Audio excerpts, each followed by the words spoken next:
Today we're getting prepared for the very scary greater demons that could potentially move 24 inches across the board, and then still go on to charge you.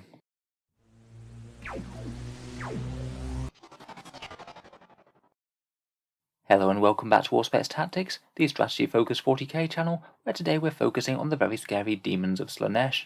I'll admit I wasn't expecting them to be doing quite so well at the start of 9th edition, but recently there's been quite a lot of top tournament lists that have been winning with 3 Keepers of Secrets, plus a few other scary Slaanesh tricks. In this video we'll talk about what makes those Keepers of Secrets so strong, the various buffs and tricks that they can inflict on you, run through the other Slaanesh units, and how they might come together in a tournament winning list.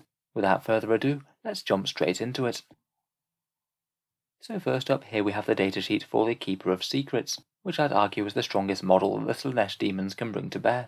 Keepers are HQ choices that cost 230 points, with a fairly impressive stat line and threat range. They can move a massive 14 inches, and with their locus of swiftness they can also advance and charge straight after that. With a good roll, a first turn charge can be downright easy for these. They have weapon skill and ballistic skill 2+, strength 6, toughness 7, a mighty 16 wounds, 6 attacks, leadership 10, a 6+ save, and a 5+ invul. In melee they hit extraordinarily hard, typically with 6 attacks hitting on 2s at strength 8, AP -3 and flat damage 3, and an additional 4 at strength 6, AP -3 and damage 3 again. There's very little that they don't want to be in combat with. In particular, with all of that flat 3 damage, they're very good against Gravis armoured space marines. They also reroll 1s to wound in close combat, as if that wasn't enough.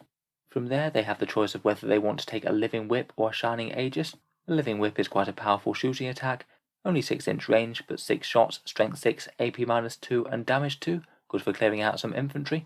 Or the Shining Aegis is a 6+ feel no pain or a 5+1 against mortal wounds. I think both have their merits, and it depends whether they want to be a bit more hitty or a bit more defensive. For their other special rules, they have Quicksilver Swiftness, which all demons of Slaanesh get, that allows them to fight first in the fight phase, a Mesmerizing Aura that makes them -1 to hit in melee, and they can also cast 2 powers from the Slaanesh discipline as well, so they're fairly potent psychers as well. Basically, Keepers are ludicrously fast and incredibly dangerous, but on their base stats alone they aren't actually all that tough to take down.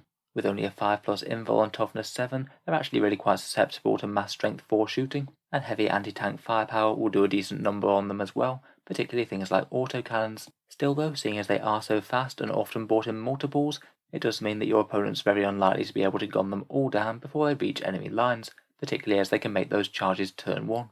Generally I'd consider Keeper of Secrets really high priority targets on the other side of the table.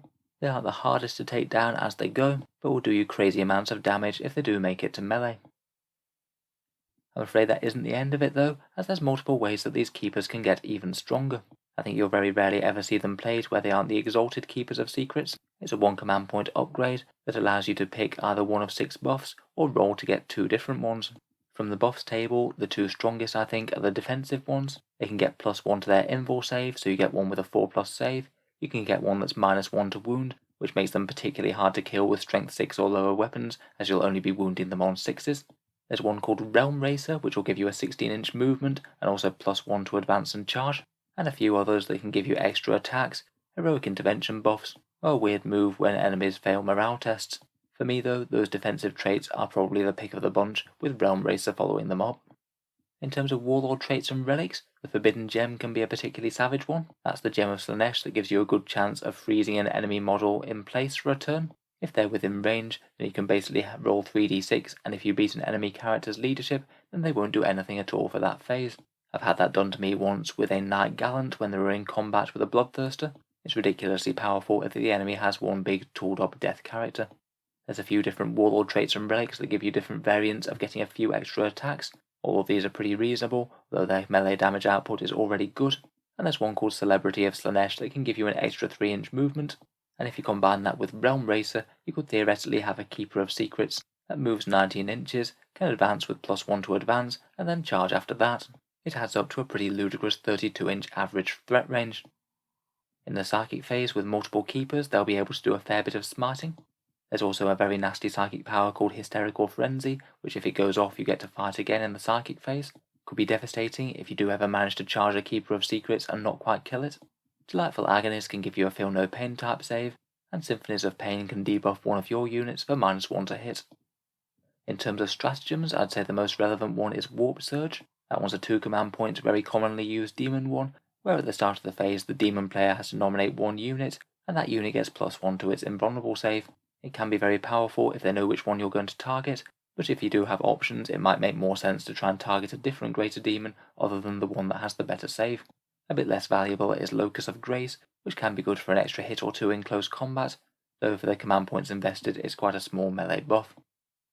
Finally, we have the named Keeper of Secrets, Shalaxi Hellbane herself. She costs quite similar points to the standard Keeper of Secrets, and unfortunately can't be made into an Exalted one, but she does have very slightly nastier melee with an AP -4 sword. She's -1 to wound in melee, so makes herself very tough there, and she also gets 6-inch heroic interventions too. I think that the main thing that she adds though is just being able to take 4 Keepers of Secrets in the same army. If we move on from the greater demons now, let's talk about a few of the other demons of Slaanesh. Perhaps foremost amongst them are the Demonettes, 7-point models where you can have units of up to 30, toughness 3 with a 5+ invul save. They're perhaps not quite as devastating, though can be very quick to get into melee as well, a 7-inch move plus being able to advance and charge when they're next to a character, and then they'll hit with a bucket load of strength 3 attacks or strength 4 if they're next to a herald. Demon players seem to go one of two ways with the Demonettes, either to take just multiple small units of 10 to clog up midfield objectives, or really try and use them as damage dealers in their own right and take a massive squad of 30 and support them with things like heralds or the Mask of Slaanesh. Perhaps one of the other strongest units in the Slaanesh arsenal are the Fiends of Slaanesh. These critters are toughness 4 models with 4 wounds and they have a bunch of damage 2 attacks in melee. They're not really taken for their damage output or defense though. The main reason that you could take Fiends in an army is because the enemy can't fall back when they're in combat with them unless they can fly. This can be absolutely devastating to some armies such as Tau for example, who have no way to deal with things in melee. So potentially if you tag a unit with a bunch of Fiends, they won't be able to fall back, and you might even be able to get other big units into the same combat as well, so they couldn't fall back from a Keeper of Secrets, meaning that they couldn't shoot that Keeper of Secrets. Fiends can be very bad news indeed for certain armies, particularly gun lines, and they might just give you another enormously high priority target to eliminate, along with all of those keepers rushing forward. Moving on, another couple of the very scary character models that Slaanesh can take are the Contorted Epitome. This one's just over 200 points, and it gives you another way to prevent fall back. This thing has a 6-inch aura, where when the enemy unit wants to fall back, you roll 3d6, and if it beats their leadership, then they just can't. It's quite fast at 12-inch move, has a bit of melee threat and can cast some psychic powers, but again I think it's mainly taken to stop the fallback and keep your opponent in combat with the Keepers of Secrets, which probably isn't where they want to be. Finally, I also thought it would be worth mentioning Celeste, the Demon Prince with the Herald on top. This pair are toughness 6, 8 wounds, have a 4+ save and a 5+ invul, so aren't really all that hard to kill if they are ever exposed, but the main thing that they bring to the table is just a ludicrous amount of combat damage. They have an aura of +1 strength and reroll 1s to hit in melee, and it basically means whenever this pair charge into an enemy unit, they'll get 8 attacks hitting on 2s, strength 8, AP -3 and damage 3, and then immediately after you can make around 16 extra attacks depending on how well you roll, at strength 5, AP -1 and damage 1. Basically whether they're in combat with a horde or an Imperial Knight, they're going to do some massive damage to it. Again, I think they might be seen a bit more if you're playing around the tactic of going with really big hordes of Demonettes, as opposed to just running a lot of Keepers of Secrets and small units. If they do ever find themselves out of position and able to be shot, they will go down very quickly. Still though, if everything does go right, and they do manage to get that melee damage off, then the opponents of the demons are going to have a very bad time. Finally, we've got a few more units here. I'm afraid I think that the rest of the Slaanesh units are perhaps a little bit underwhelming. Seekers are basically Demonettes but a bit faster, but cost quite a lot more points to boost. I'm not really sure that they have much of a place compared with Fiends and Demonettes right now. Seeker Chariots and Exalted Seeker Chariots are okay, and could potentially add to the multiple threats going forward with Keepers of Secrets, and the Mask can be an interesting buffing unit for Demonettes, making them +1 to hit and also -1 to hit them. In terms of other support though, there's plenty of other things to draw on from the rest of the Chaos Super faction. In particular, if you are playing Demons, then Nurglings are excellent support for grabbing objectives. You'd have to put them in their own different detachment if you didn't want to lose advance and charge on the Slaanesh Demons, but a bit of an investment isn't the worst thing in the world if they are going to be stealing all the objectives. If you really were going for Monster Mash with multiple Keepers of Secrets though, you could double down on the scary threats going forward with units such as Magnus, Mortarion, a buffed up Lord of Change with a 3+ invul and Infernal Gateway, or Chaos Space Marine Lord Discordance. Finally, I just thought I'd mention one winning tournament list that put all of these together. This one's Asa Carlson's list, and it's 100% pure Slaanesh demons. It starts off with 3 Exalted Keepers with a Shining Aegis, including a Warlord with Celebrity of Slaanesh for +3 inches to move, Wit Stealer, the boosted sword for extra attacks, and the 4+ invul. One of them has the -1 to wound Exalted trait, and the last one will just roll for 2 traits on the table. Then there's Shalaxi Hellbane to put another one on the table, the Contorted Epitome, 3 units of 10 Demonettes for objectives and actions, and 3 big expensive units of 5 Fiends to maximise the amount of locking down shenanigans that the list can pull off. This one looks incredibly scary to play against. You've got 4 massive threats rushing forward. You're going to have to choose between killing significant amounts of them or killing the Fiends. And between the Fiends and the Epitome, when you get into combat, you're probably not getting out of it again. Very nasty indeed, and would certainly be able to put up a good fight against near enough any list. So overall, I'd say the Demons of Slaanesh are very, very scary right now, and can certainly be a challenge to overcome. If I was playing against them, I'd really want to maximise my first turn or two's firepower. The more that you can gun down before it hits your lines, of course, the better it's going to go.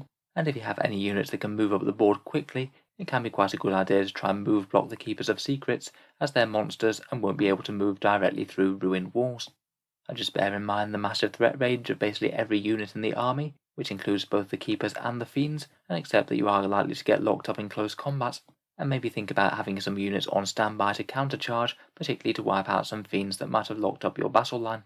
Slaanesh demons might be very killy, but they only have moderate toughness values and usually fairly low invul saves, so anything that spits out a massive amount of shots is going to do a real number on them, and they might take a significant amount of damage just from incidental things like Overwatch or melee.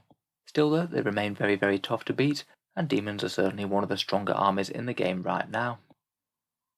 So hope you've enjoyed the little rundown. Let me know any thoughts that you have, both for playing with or against Slaanesh demons. I'll look forward to reading the comments. If you've enjoyed the video and you'd like to see more, then feel free to subscribe to Auspex Tactics, where we'll certainly be keeping the 40k strategy content coming. If you have been watching regularly, I would just like to mention that the channel has a Patreon page, which you can find down in the video description. Making all of these videos does take a fair amount of time, so if you are enjoying regularly, any support is massively appreciated. Channel patrons do get a fair few advantages, such as seeing certain new videos early, regular votes to see what sort of things come next on the channel, and also automatic entry into the channel's prize giveaways, which happen every month. If any of that sounds good to you, or you'd just like to help out, the link is down in the video description. In any case, a massive thank you for listening, and I'll hope to see you guys next time.